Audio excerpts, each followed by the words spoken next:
Okay, YouTube, in previous videos we've been exploring the graphs of the parent functions of sine and cosine of some angle. And we see here that we do get these graphs that have a length of 2 pi, or a period of 2 pi, we would say, and an amplitude of 1. Pretty basic. What we're going to do in this video is we're going to explore the graphs of secant and cosecant. I guess the thing we want to confront right off the bat is what we know about secant and cosecant is that they're the reciprocals of these original two relations that we've been exploring up until now.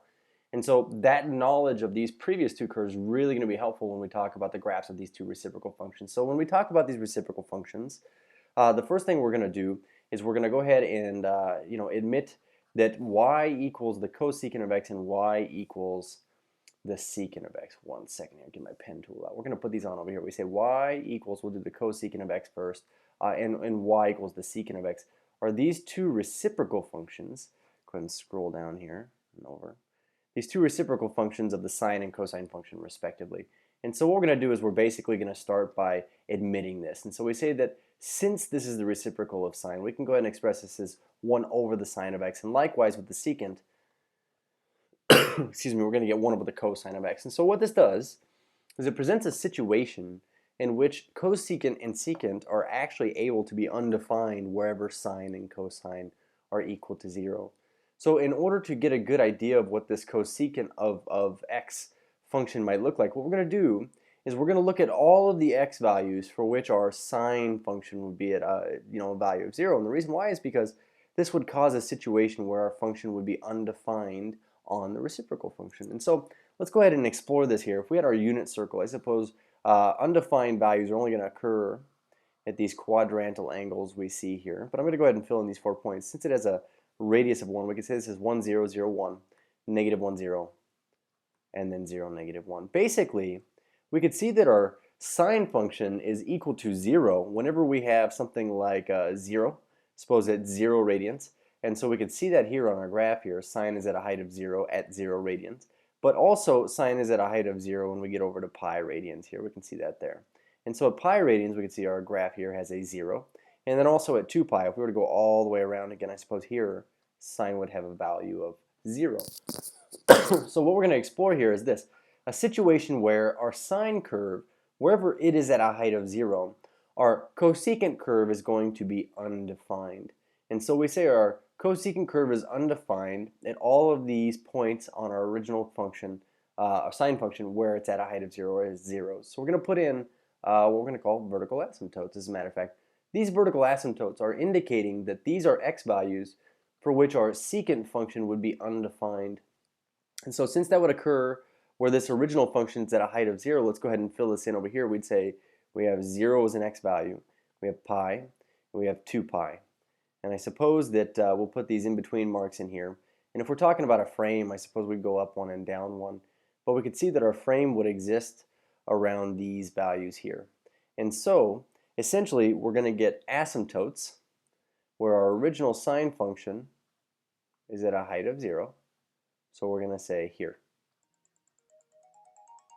as well as here, and as well as here. And so now let's look at the in-between values here. If we're going to talk about reciprocal function, and that cosecant is always the reciprocal of whatever our sine function value is, essentially what we know is that our sine function reaches a height of positive 1, or a value of positive 1 at, and this would be pi halves, and it would reach a height of negative 1, or a minimum height of negative 1 at 3 pi halves. But essentially what you could notice is this. If you were to take a sine value of 1 and reciprocate it, the interesting thing about the reciprocal of 1 is that it's still at a height of 1.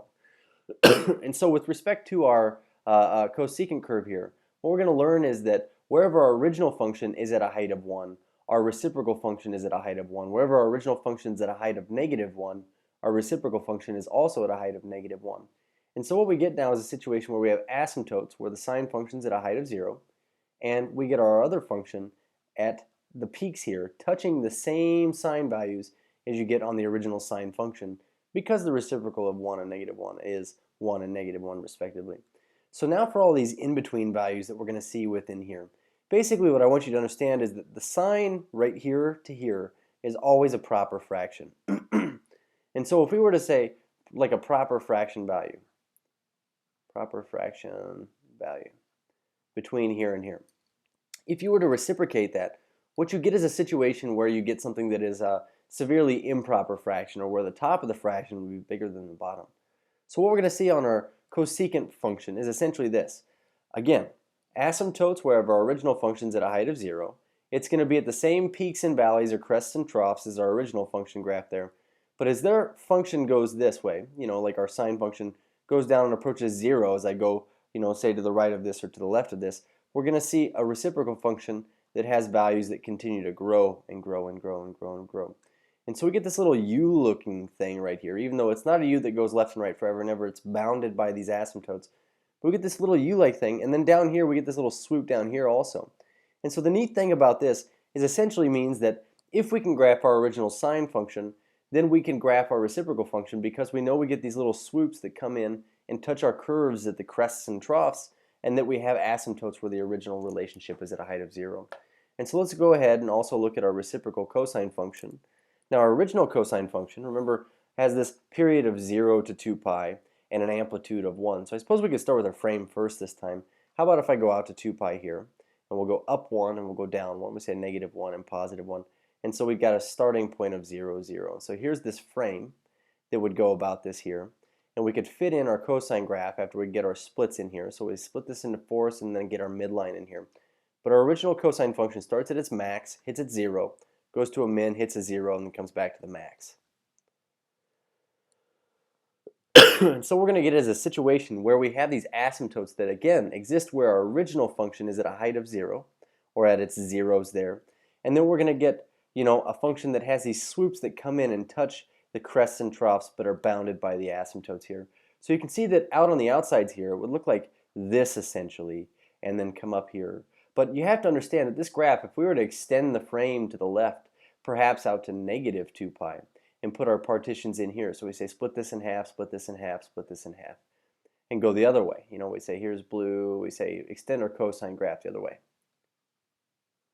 You could see that these cosecant and secant graphs actually would go on. You could see you'd have an asymptote here and an asymptote here, and you'd get these secant and cosecant graphs that really go left and right forever and ever. So within one frame of our graph here, you can see it kind of looks like this in the green here. And I suppose I could put in green over here also. But these are what our graphs of cosecant and secant look like respectively. And so the good news is this: you always just graph the original parent function first, because I suppose the steps that I would take when I graph, say, a secant or a cosecant function would be thus. So step one would be this. If I can get this computer to think for us here. I suppose I would find the amplitude, period, and starting point of the reciprocal sine, cosine, or tangent function first. Because if you can graph the original function, then you know what? I got a little carried away there. We don't need tangent up here. Sine or cosine function first, because we're talking about secant and cosecant, or cosecant and secant respectively. But graph the original function and then put in asymptotes at zeros. And then the third step is construct swoops between the asymptotes. Basically, that's what I would do. So the next video we're going to do is we're going to basically put together some cosecant and secant graphs just from sine and cosine graphs and show you how easy it can be. Cheers.